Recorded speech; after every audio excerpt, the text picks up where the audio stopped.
Oke, di sini saya akan membaca interpretasi hasil pembacaan EKG. Irama jantung reguler yaitu dinilai dari puncak RR yang sama, maka sinus ritmis.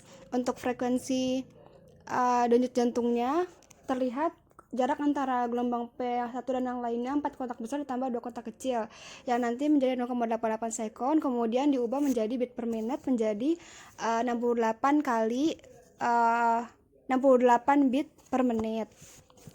Kemudian untuk kasis jantung di sini dapat dilihat pada lead 1 menunjukkan min 11 plus 6 yaitu gelombang negatif, dan di lead AVF ada gelombang positif plus 11 min 1 plus 10 yang nanti jika digambarkan di dalam aksis nanti akan mengarah ke RAD. Dan dilihat juga dia di AVR ada isoelektrik atau persamaan gelombang positif dan negatif, karena selisihnya ada min 1 nanti berarti perkiraan aksisnya agak tegak lurus oleh AVR karena AVR nya isoelektrik atau hanya selisih min 1 plus 5 min 6. Kesimpulan aksis jantungnya RAD. Kemudian untuk transitional zone-nya terlihat ada di lead V3. Sebetulnya V2 juga sudah menunjukkan transitional zone tapi lebih ke arah ke V3. Untuk amplitudo gelombang P-nya 0,1 sampai 0,2 mV atau sampai 2 mm atau sampai 2 kotak kecil.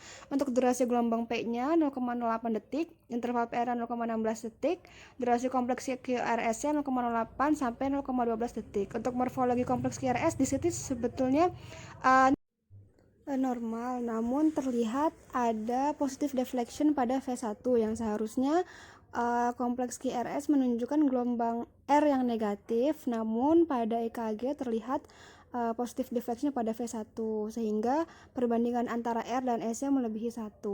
Untuk gelombang Q-nya tidak ada Q patologis.